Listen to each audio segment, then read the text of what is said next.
Hello, everybody. I'm Chris Orestes. Thank you for joining us this week for our weekly webinar series, 5-Minute Brainstorm. Today's webinar is going to be a follow-up on what we've been talking about, strategies to pay for long-term care, ways to find private pay resources that don't involve a long-term care insurance policy for those people who have not adequately planned for long-term care in their future. Today, we're going to drill down into a topic we touched on before: home equity and the use also of a reverse mortgage as tools to help people pay for long-term care services. Again, let's always bear in mind long-term care is an expensive proposition.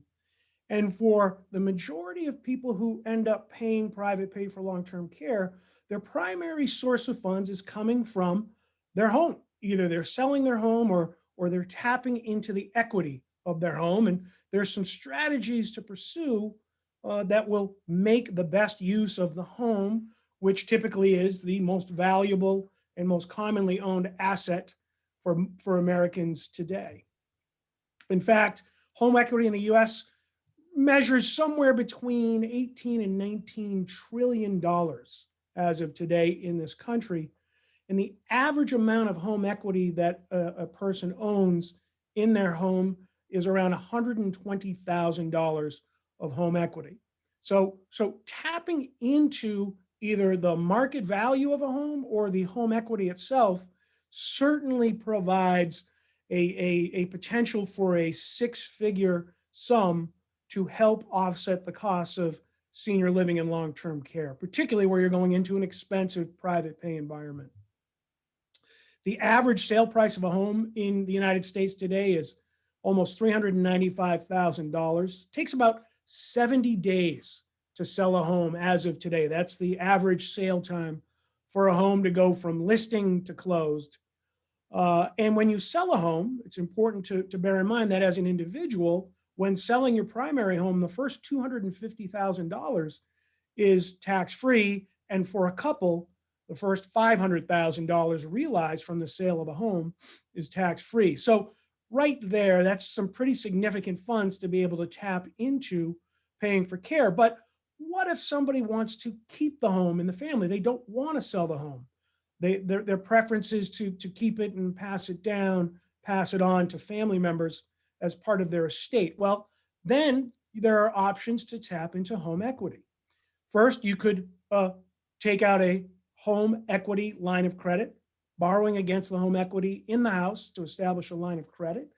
Or you could look into a reverse mortgage. Home equity conversion mortgage are two options to tap into equity into a home.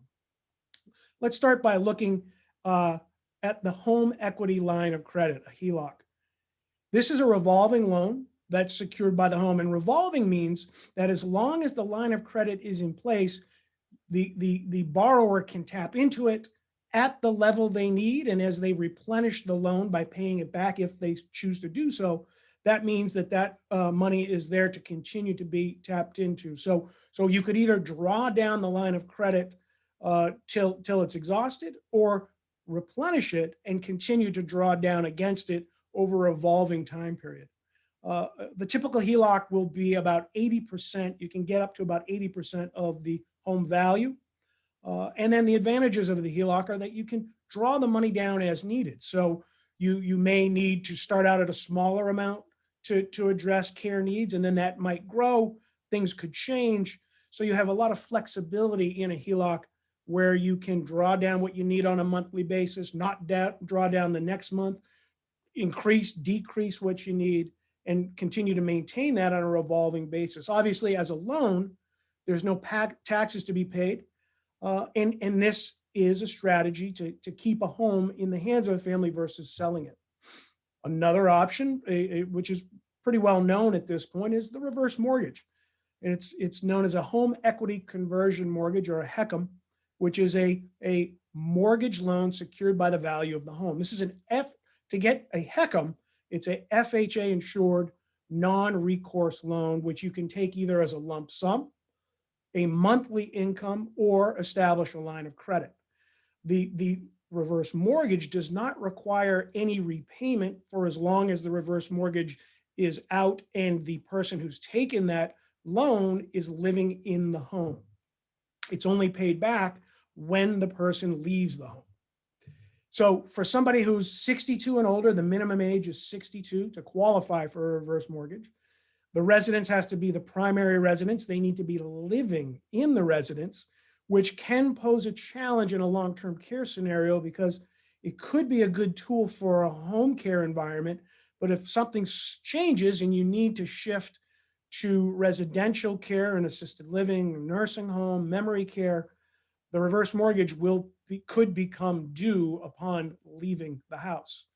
You're also going to incur origination fees, servicing fees on an annual basis. The interest on the entire loan will accrue over time.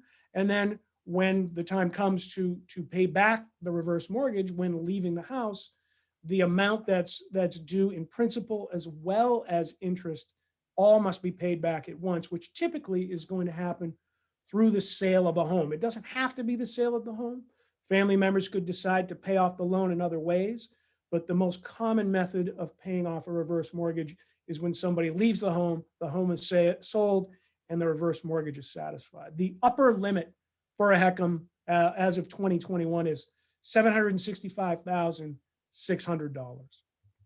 So for people who haven't adequately planned for long-term care, accessing the value of their home through a sale or the equity of their home through a line of credit, through a reverse mortgage, is certainly a strategy that must be strongly considered when somebody is looking to access their options for private pay when it comes to senior living and long-term care. So I want to thank you all for joining us for today's 5-minute brainstorm on strategies to pay for long-term care using home equity and a reverse mortgage. Join us again next week for next week's weekly Wednesday webinar, another 5-minute brainstorm where we'll continue to talk about strategies to pay for long-term care by drilling down deeper into strategies such as veterans benefits, bridge loans, life settlements, Medicaid qualified annuities. And we look forward to talking to you again next week. Thank you for joining us.